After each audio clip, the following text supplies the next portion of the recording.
स्वागत है आप लोग कक्षा 12 मैथमेटिक्स क्लास में। आज हम लोग कक्षा 12 मैथमेटिक्स में इनवर्स ट्रिग्नोमेट्री के 3 से 4 महत्वपूर्ण क्वेश्चन को सॉल्व करने वाले हैं, जो सभी बोर्ड परीक्षाओं के लिए कक्षा 12 में उपयोगी होने वाले हैं।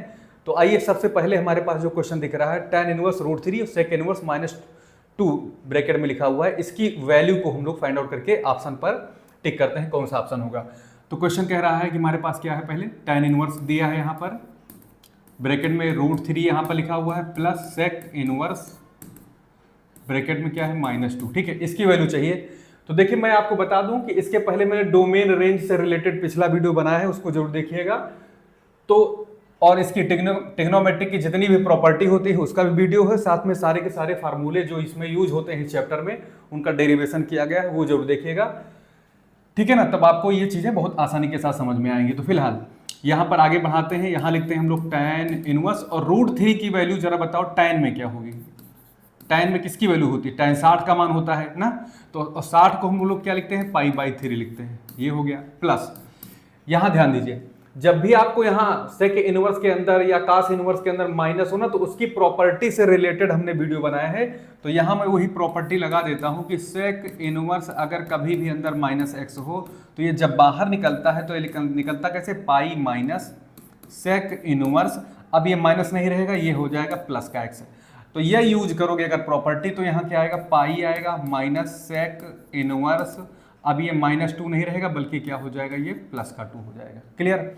अब ये जरा यूज करोगे अगर प्रॉपर्टी ये वाली, tan inverse tan theta equal to क्या हो जाता है, थीटा।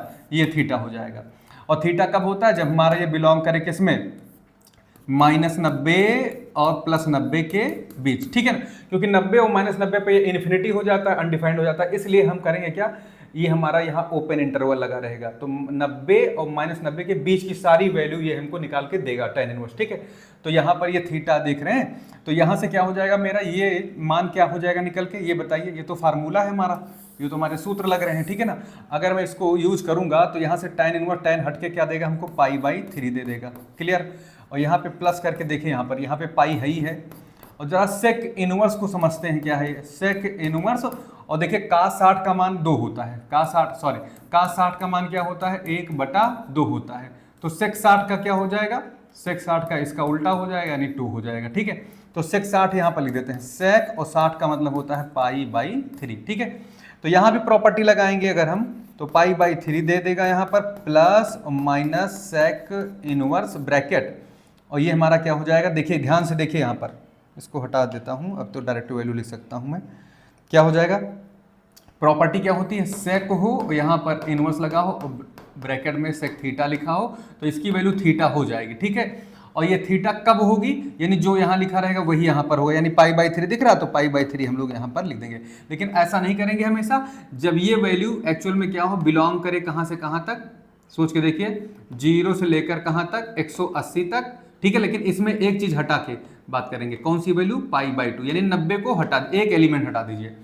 तो एक्चुअल में क्या, 0 से 180 के बीच में हमारा 60 पड़ रहा है, तो ये हमारा वैलिड है कि हम sec इनवर्स sec π/3 को π/3 लिख पाएंगे। ठीक है, तो यहाँ से होगा क्या, इसका आंसर देखिए, ये इससे कैंसिल हो जाएगा, दोनों वैल्यू अपोजिट और इक्वल हैं, केवल हमको मिलेगा पाई। तो राइट ऑप्शन क्या हो जाएगा हमारा, पाई। क्लियर। चलते हैं अगले सवाल की तरफ हम लोग, नेक्स्ट क्वेश्चन हम लोग देखते हैं। अगला क्वेश्चन ये देखिए, बढ़िया सा क्वेश्चन है। हमको find the value of tan inverse 2 cos bracket में 2 sin इनवर्स 1/2 की वैल्यू निकालनी है। तो आप लोग अगर दूर से देख रहे हैं इसको, कि सबसे आउट में tan इनवर्स दिख रहा है, इसका मतलब tan इनवर्स जो भी वैल्यू आएगी वो एंगल आएगी, क्योंकि आप लोग इनवर्स ट्रिग्नोमेट्रिक फंक्शन में जानते हैं कि इनवर्स की जो भी वैल्यू आती है यहाँ से, ठीक है ना, वो क्या देती है हमको, एंगल ही देती है, याद रखिए। जबकि ट्रिग्नोमेट्री जब हम लोग यूज करते हैं, जैसे tan 30 यूज किया तो हमको ये 1/√3, तो यहाँ तो ये एंगल नहीं है, बल्कि ये क्या है, वैल्यू है, फलन का मान है। ठीक है ना, तो ये एंगल वैल्यू का सिस्टम ऐसे समझिए, इनवर्स ट्रिग्नोमेट्री का जो फंक्शन होता है वो हमको वैल्यू से एंगल देता है, और जबकि ये एंगल से वैल्यू देता है, tan वाला। तो दोनों एक दूसरे क्या है, प्रतिलोम है, उल्टा है, इसीलिए प्रतिलोम त्रिकोणमितीय अनुपात भी बोला जाता है इनवर्स फंक्शन को। ठीक है, तो चलते हैं सवाल को देखते हैं, सबसे अंदर जाके देखते हैं, यहाँ पर देखते हैं 1/2 को पहचानो साइन के साथ। ठीक है, तो tan इनवर्स हो गया, 2 हो गया, यहाँ से cos हो गया, ब्रैकेट लग गया, 2 sin इनवर्स 1/2 की वैल्यू आप साइन में ढूंढने जाएंगे तो sin 30 की वैल्यू होती है, और 30 का मतलब होता है कितना भाई, π/6, राइट। हाँ, फिर इसको ब्रैकेट को क्लोज करिए, बड़े ब्रैकेट को बनाइए, यहाँ से देखिए tan इनवर्स हो जाएगा, 2 हो गया, यहाँ से कास लिख लेंगे हम लोग, ब्रैकेट लगाएंगे 2, और याद करो ये property sine inverse sine theta, ये थीटा कब होता है, ये थीटा तब होता है जब ये -90 और +90 के बीच हो, ठीक है। यहाँ पर तो है भी हमारे पास, देखिए कितना है, π/6 है, तो इसका मतलब ये साइन इनवर्स साइन हट के हमको क्या देंगे, π/6 देंगे, 2 के बगल में इंटू π/6 हो जाएगा, ये समझिए, क्योंकि ये रूल लग जाएगा, ठीक है। अब उसके बाद में क्या होगा, यहाँ पर ये हमारा कट जाएगा, 2 3 6, तो π/3 मिल रहा है, तो यहाँ से आ जाएगा मेरा tan इनवर्स ब्रैकेट 2 cos, π/3 का मान 60 अंश होता है, cos 60 लिख सकते हो चाहो तो, या π/3 रखो, यहाँ से क्या हो जाएगा 2, और cos 60 की वैल्यू क्या होती है, 1/2 होती है, cos 60 का मान क्या होता है, 1/2 होता है, ठीक है। और 2 से 2 हमारा एक कैंसिल हो जाएगा, तो बचा क्या हमारे पास, tan इनवर्स ब्रैकेट में 1, क्लियर। और आपको पता होना चाहिए tan में ही अगर ढूंढने जाओगे 1 का मान, तो ये tan 45 का मान है, यानी tan π/4 की वैल्यू है ये।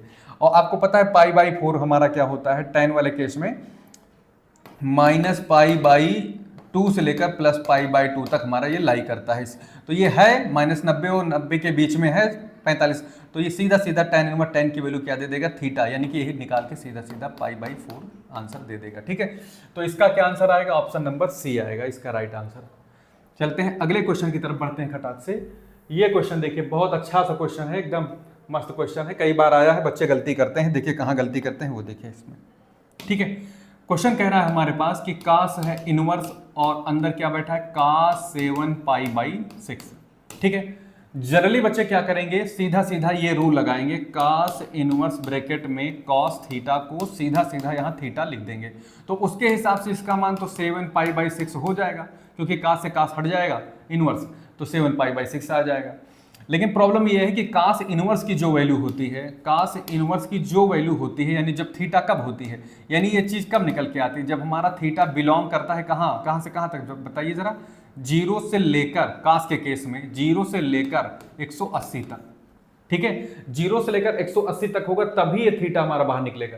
लेकिन जरा देखो ये कितना है इसका मान, तो π/6 का मान आप लोगों को पता होता है, कितना होता है भाई, 30, क्योंकि 6, हाँ 30, और ये कितना आ जाएगा, 210 आ रहा है, 7 × 21 आ रहा है, तो इसका मतलब ये है कि ये वैल्यू इसकी डायरेक्ट ऐसे नहीं बन पाएगी, ठीक है, क्योंकि ये हमारा 210 है, 180 से बड़ा है, 180 से क्या है भाई, 0 से लेकर 180 तक ही है, जबकि हमारा कितना आ रहा है, 210 आ रहा है, तो यहाँ तो वैलिड है नहीं, तो करना क्या पड़ेगा भाई, इसको रेंज में लाना पड़ेगा। उसका क्या तरीका होगा, यहाँ ध्यान दीजिए, इसके लिए करेंगे क्या, इसको ब्रेक करेंगे, कैसे ब्रेक करेंगे वो खूब ध्यान से देखिए, कास लिख दिया हमने, 7 π/6 का मतलब 210 हो गया, ठीक है। अब बताओ ये कौन से चतुर्थांश में पड़ता है, ये देख लो, 210 हमारा कहाँ पड़ेगा भाई, ये पूरा 180 हो गया, ठीक है, और ये मेरा 270 हो गया, तो 180 से कुछ ज़्यादा है, कितना ज़्यादा है, 30 ज़्यादा है, 180 से कितना ज़्यादा है, 30, तो इसको कैसे लिखेंगे हम लोग, कॉस लिखेंगे इनवर्स और ब्रैकेट में कॉस 180 + 30, 180 + 30, ठीक है, ये बात कर लीजिए। बाहर कास इनवर्स है ही है हमारे पास, अंदर देखिए क्या करेंगे।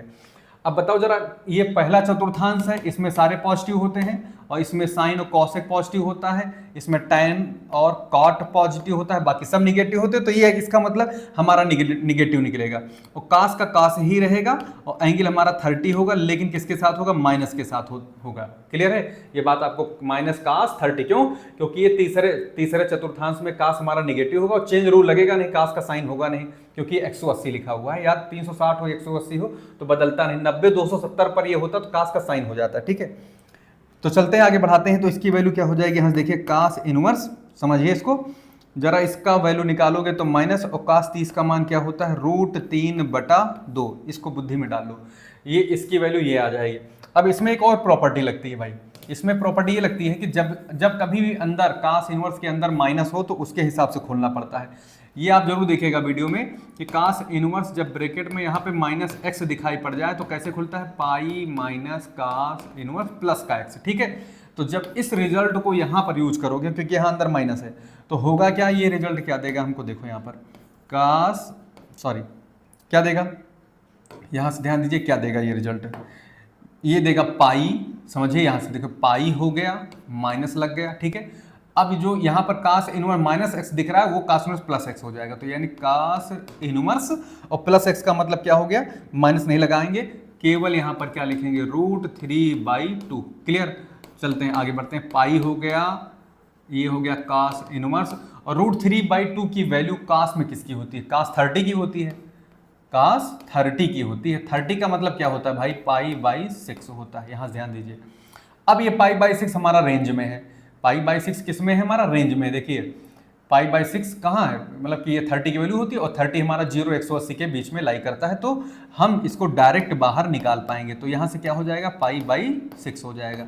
जब मैं इसको एलसीएम लेकर सॉल्व करूंगा तो 6 पाई यहाँ पर है, इसमें 1 पाई कम हो जाएगा यहाँ पर, तो ये हमें क्या देगा, 5π/6 आंसर दे देगा। तो राइट आंसर कौन सा होगा इसका, बी वाला हमारा राइट आंसर होगा।